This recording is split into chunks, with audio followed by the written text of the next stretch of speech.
Good morning, students. मैं Suresh Desi. This video is dealing with chapter number 4, class 7, subject English, and syllabus NCERT. And this is part second of chapter 4, the ashes that made the trees bloom.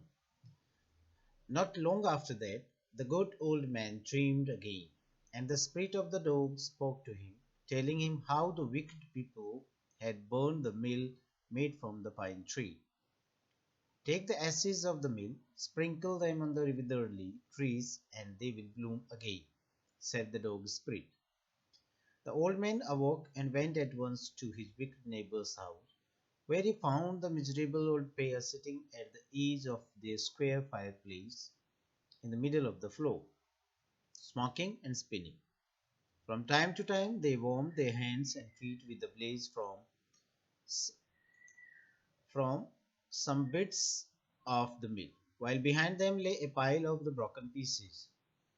The good old man humbly asked for the ashes, though the covetous couple turned up their noses at him and scolded him as if he were a thief. They let him fill his basket with the ashes.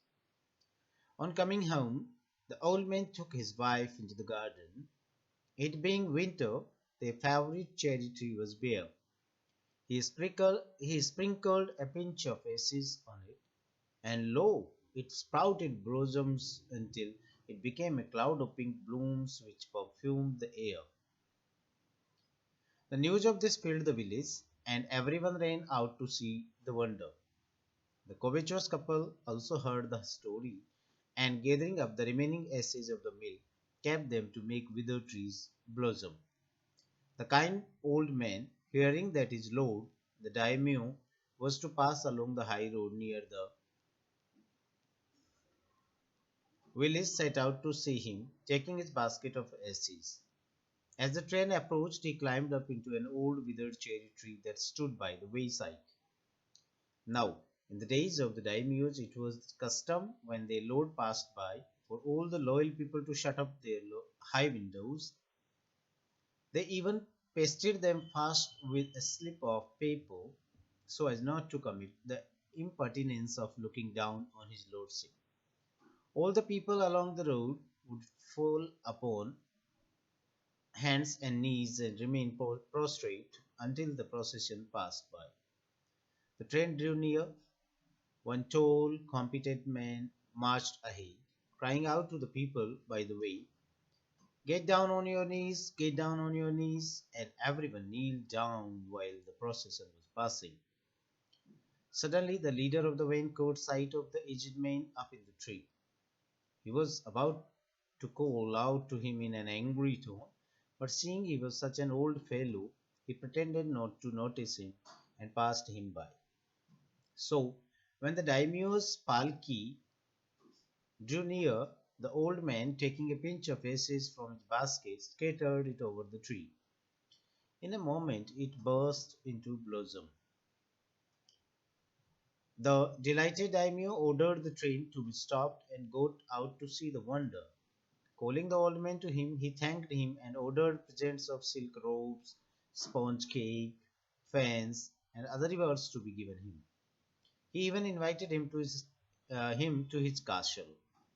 So the old man went gleefully home to share his joy with his dear old wife.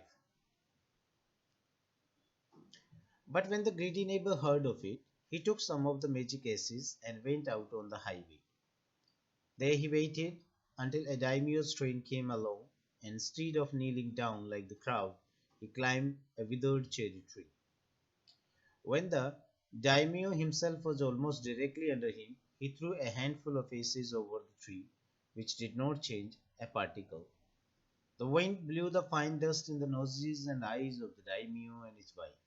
So sneezing and choking spoiled all the pomp and dignity of the procession. The man whose business it was to cry, "Get down on your knees," seized the old fool by the collar, dragged him from the tree, and tumbled him and his ass basket into the ditch by the road. Then, beating him soundly, he left him for dead. Thus, the wicked old man died in the mud, but the kind friend of the two, dwelt in peace and plenty, and both he and his wife lived to a green old age. This is a story written by William Elliot Griffiths, and it's a Japanese tale or story. So, students, watch the video and improve your reading skills. Thank you.